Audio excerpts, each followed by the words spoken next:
Hello everyone, my name is Bradley Sword, and in this video we're going to look at the health bars and just health in general when we're working on individual characters and individual objects using GameMaker Studio version 2.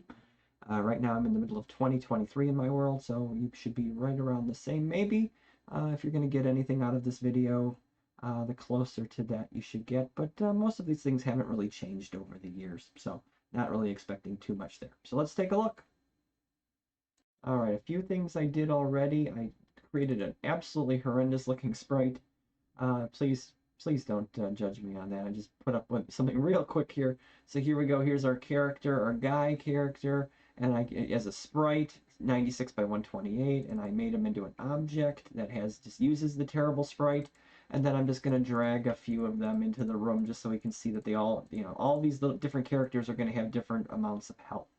And so one thing I'm going to do here is and get rid of the draw event here, and put a create event in, and I'm just going to use code because again it's easy. Drag and drop is just as easy here. I'm just going to say health is equal to 0, and you see it turned green, so that means it's one of those GameMaker variables, just like X, just like Y, and just like other things will turn blue or yellow or whatever it will be. Let me just turn blue if it's not a GameMaker variable. So health is definitely one of those things. And one of the things that has changed over the years is that health is no longer a global variable. Health is down to the individual object level. And so what I would like to do here is just create something to say, okay, I have 100% health when I start. And when I click on the thing, and this is mouse left down, over time here, I will just say, okay, your health is now going to be subtracted by 0.01, and if my health is less than 0, 0.0 whatever, I'm going to say then health is equal to 0. I guess I could just say this health equals the maximum of health and 0, 0.0. All right. And so I guess I could also do this here where I could just subtract off 0.01. You can kind of see where we're going. So this just says, let's take the current health, let's subtract off a little bit of it, and let's compare that to 0. And whatever's bigger, let's keep that. So if the value goes negative, it will never go negative because it'll bring it right back up to 0. And just real quick here, I'll put a draw event in here before we actually look at how to draw a health bar. But we'll say, okay, now in the draw event, I will basically draw myself. Since I'm taking over the draw event, I have to do everything that GameMaker would do for me. And by saying draw self, I do that automatically. And then I can just say draw set text. Draw text at x comma y. You will see how that looks like. I just want to see the number on the screen, right? So I'm just going to draw the health as a number. And let's try it out. Let's see what happens with all of these different objects.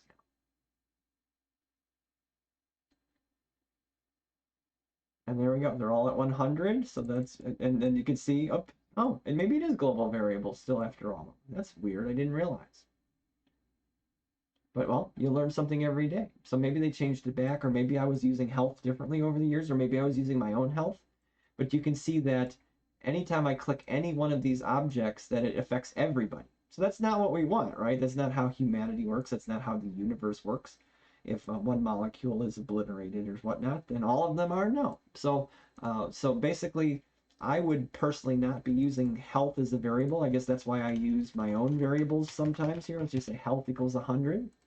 And I can say draw my health as such. And then when left pressed, I can do this. So basically, I'm taking over for GameMaker. And we'll fix up in a second how to draw the health bar. But but a lot of times with GameMaker, I always try to take over what I can because GameMaker, all the automaticness of GameMaker is nice, but you can see issues like that. So now you can see when I click on just one of those objects, only that one object is modified by the click, and nobody else is affected by that. So that's interesting. Just something to take note. You always have to check the documentation, or things do change over time. And so just keep that in mind as we move forward. So now let's think of this instead of a number, let's draw this as a little health bar above my characters. So now I did take the liberty of looking up draw health bar as a function that needs to be called. And you can see that, there's a lot of variables here. There's a lot of parameters. 1, 2, 3, 4, 5, 6, 7, 8, 9, 10, 11 different things we need to provide to this function for it to draw the health bar the way we want it to. And so some of them are easy and some of them are not. So like in this case, let me just draw one from xy to x plus 96 to y minus 10. And then the amount, okay, the amount will be health, because it says here the health, the amount should be a number between 0 and 100. And we're already doing that. I'm not going to go back and open this up again. But remember that we're starting at 100 and we're subtracting off a little tiny bit for every frame that the mouse is held over that character. So that's fine. We don't have to worry about maintaining that exact health variable. We can maintain our own. And so now everything else is just details here. So there's the amount, the color for the background of the bar. I guess we could just, let me just see white just to do that. The bar for when the bar is at no health, well, maybe see red.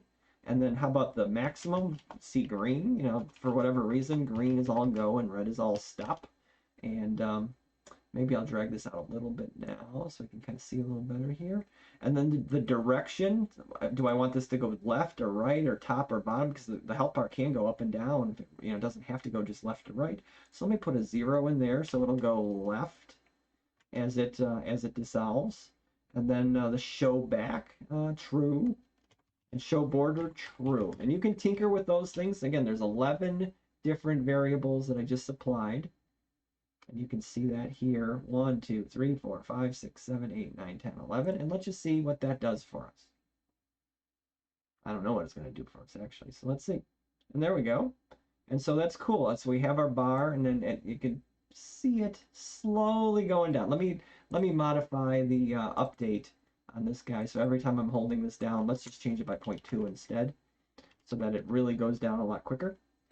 So you can actually see things changing instead of having to hold it down forever. So there we go. So there you can see the white background, and you can see the green turning to red as the character's health is reduced. And when it gets to 0, because of that function we created and we used, it can never get below 0. So if you want, you know, it's one of those things here. You have both representations. You have a digital numeric representation of the data, and you also have a graphical health bar version of the data. And from here on in, it's all just details. So that's just how you get to the very basics of, you know, getting started with something like this. So I hope this video was helpful for you. Hope it wasn't too long. I have no idea. I try not to go too long, but I tend to meander sometimes. But anyway, comment below if you have questions or if you have other videos you'd like to see, just simple things of how to get things going. And thanks for sticking this out with me. Have a great day, everybody, and I'll see you in another video.